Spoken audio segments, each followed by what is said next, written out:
Are you planning to DIY your wedding centerpiece? This video is for you. In this video, I'm going to be sharing with you mistakes DIY brides make and how to avoid them. Stay tuned.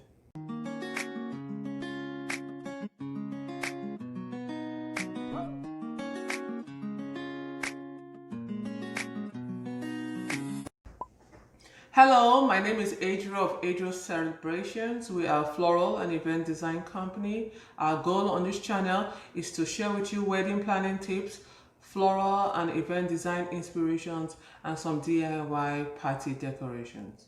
When planning your wedding, you have a dream in mind. You have a list of must-haves, and one of them is the wedding centerpiece. When planning, you're like, I want a glamorous centerpiece. However, as the planning goes on, you find out that your expenses are more than your budget. And you look at the list and you think, well, I can DIY my centerpiece to save some money.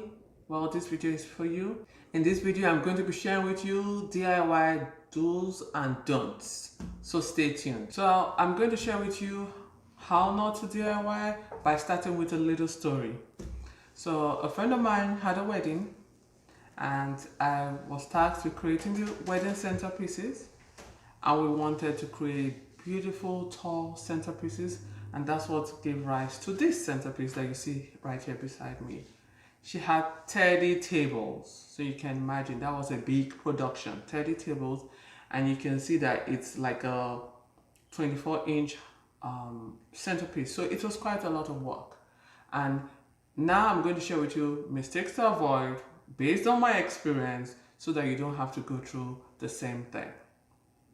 First and foremost, please do not DIY a big project. This times 30 is a big project. It took us over a month to be able to create this centerpiece. It's so much easier when you look at it on YouTube and it's just one centerpiece, but when you have to do it times how many tables you want, then it's a different matter. So please do not DIY a big project. As a bride, you have a lot of activities already planned, and what you don't want to add to your plate is having to DIY a centerpiece that's going to take so much time and also add to your stress level. We don't want that.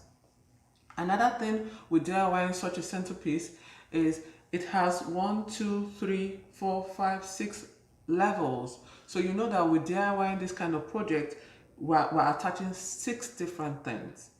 Now that raises the problem of alignment. When you first start gluing with your E6000 or whatever glue you're using, everything seems fine until you get halfway. Sometimes you're like, goodness, this is not straight, and already you've gone ahead to stick everything together. You cannot dismantle sometimes, and then you have to start over again. And because of that, you have to even buy more than you need. So before you were thinking, oh, I need 6 different items from Dollar Tree to do this, at the end of the day, maybe you needed 10 for this. And all the time and all the money, which you did not even quantify when deciding to DIY. So my second point here is the alignment will get you eventually, and you don't want to have to get saddled with that stress. Number 3, you have done this beautiful centerpiece. Now you ask yourself, how am I going to get it to the venue?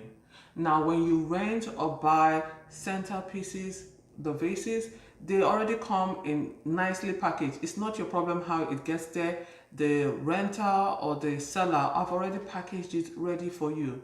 With a design like this, which is out of the box, there's no box for it, you now have to create your own packaging for it. So that's a cost and a stress that you never factored in when you decided to DIY your wedding centerpiece. So do consider packaging has to be involved when you decide to DIY. And finally, you do have to transport it to the venue.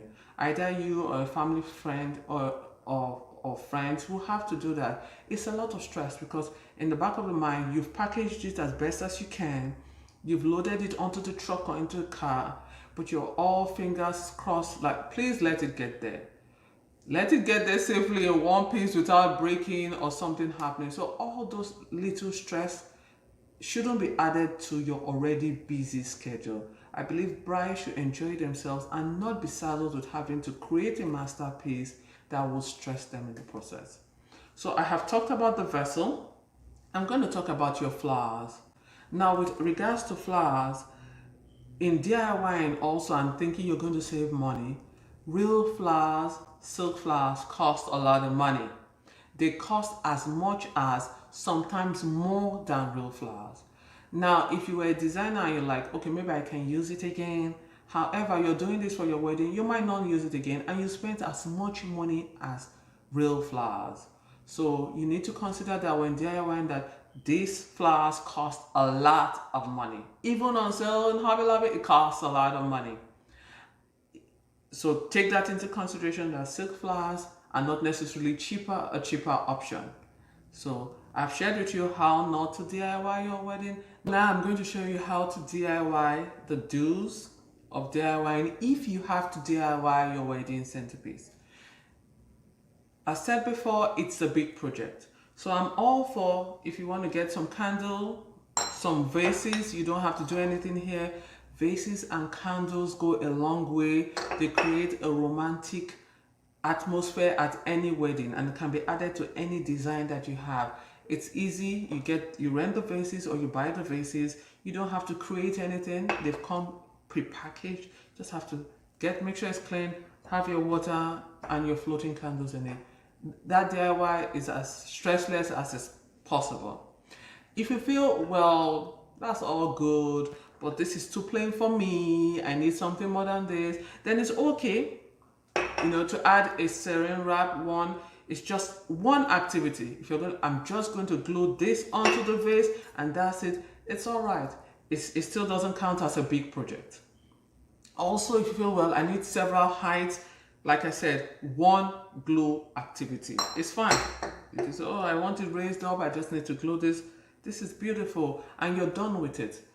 After 24 hours, you don't have to spend so much time just to get it perfect and check if it's aligned and think of how you're going to package it. So I'm all for DIYing like this. However, I feel that the best thing to do as a bride, if you want to get crafty, and if you feel like this is the design I want, I really like this, is to get a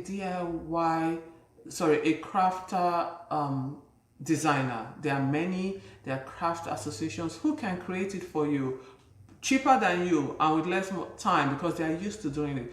Get somebody else to take it off your hand.